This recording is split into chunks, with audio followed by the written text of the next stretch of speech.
So I've always liked when other YouTubers, do a quick bookshelf tour. My bookshelf kind of grew based on the inspiration of seeing other people's.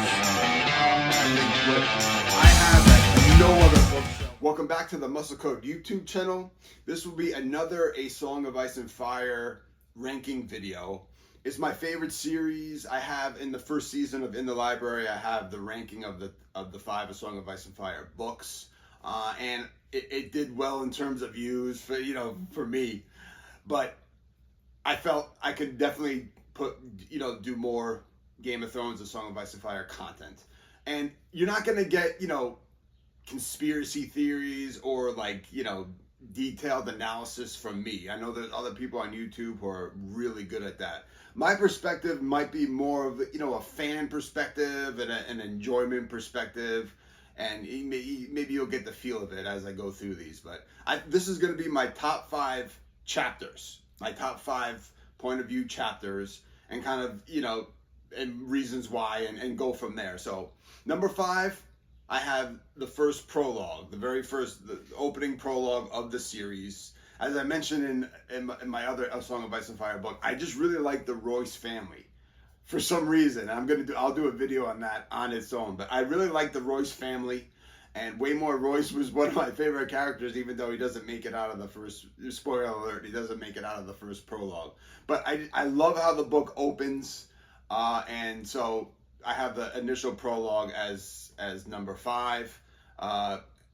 This will be quick. So going into number 4, I have when Brandon Stark meets the Three-Eyed Raven. That journey up, beyond the wall, you're just on the edge of your seat. You want to get there. And when he finally got there, it's just so real. And, it didn't disappoint when he finally got there. So I have number 4, Brandon meeting the Three-Eyed Raven.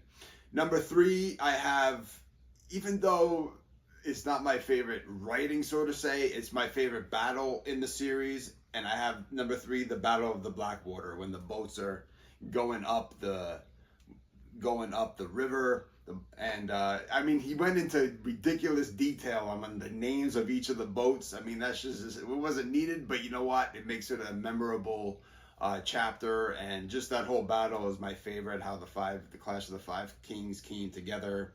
So that's definitely one of my number 3 favorite chapter. Number 2, and this might be a lot of other people's favorite if you do research into it, but I have the King's Moot on the Iron Islands. Great, this would really, brought A Song of Ice and Fire to the next level in my mind. The, sub-story of the Ironborn and, the different factions in Feast of Crows, and that kind of that, Euron Greyjoy and, the pirate aspect of it, that just brought it to a whole nother level. And even I can't count it, but even the unreleased chapter that's coming out in Winds of Winter with Euron Greyjoy, I can't include it because it's not an official chapter, but people really like that chapter. So if you haven't checked it out, definitely check that out. It's, so it's a great sub-series, great part of the book. So I have the King's Moot as number 2. And then number 1, which I think it's the most edge on your seat moment, the best somewhat twist at the end, best part in the series, was when Tyrion was on trial. And, the going back and forth of that, and you really, you feel for it, the conflict, you feel the internal conflict. It just brought everything together. And then with Oberyn kind of, deciding to stand in for him in the trial, was my favorite moment of the series. And the resulting battle, the resulting match was great too. So I have Tyrion on trial as my top chapter in Storm of Swords.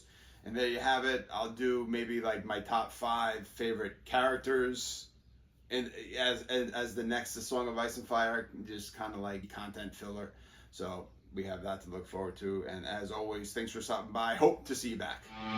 So I've always liked when other YouTubers, do a quick bookshelf tour. My bookshelf kind of grew based on the inspiration of seeing other people's. I think what I have at no other bookshelf